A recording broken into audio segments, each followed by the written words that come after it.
सभी लोग पहुंच गए और कहते हैं कि भक्त आज तो तूने भोजन बनाया ही नहीं, भोग लगा दिया। उस भक्त ने कहा कि महाराज जब हमें मिलना ही नहीं है तो हम भोजन किस बात का बना, जब बनाते हैं तो आप आकर के आप लोग पा लेते हैं, इसलिए महाराज आप लोग बनाओ और आप लोग पाओ, हम कुछ नहीं जानते।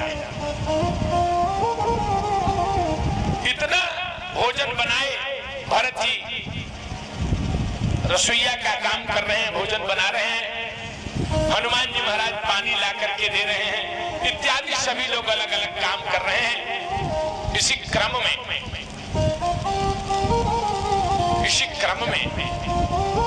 महाराज जी आ गए देखने के लिए। महाराज जी देखे तो अकेला केवल भक्त दिखाई दे रहा था और कोई नहीं था। धीरे धीरे भक्त के पास आए, बोले तू तो कह रहा था कि राम जी आते हैं भोजन करने। भक्त ने कहा महाराज दिखाई नहीं पड़ रहा है, ये लोग भोजन कर रहे हैं, राम लक्ष्मण भरत शत्रुघ्न सब लोग भोजन कर रहे हैं। बोले चेला हमको नहीं दिखाई दे रहा है। उस चेले ने निवेदन किया कि प्रभु आप मेरे गुरुदेव को दर्शन दे दीजिए, नहीं तो ये गृहस्थ कलंकित हो जाएगा।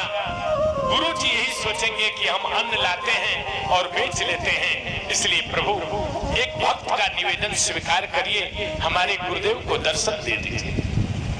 भगवान ने स्वीकार किया और भगवान ने तुरंत ही दर्शन दिया।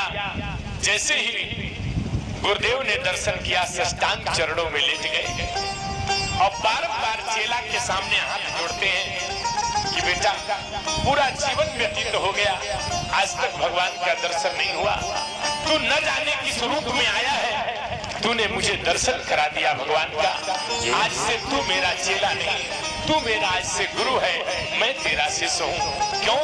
क्योंकि किसी के सहारे किसी का काम बन जाता है, किसी के सहारे ही किसी का काम बन जाता है।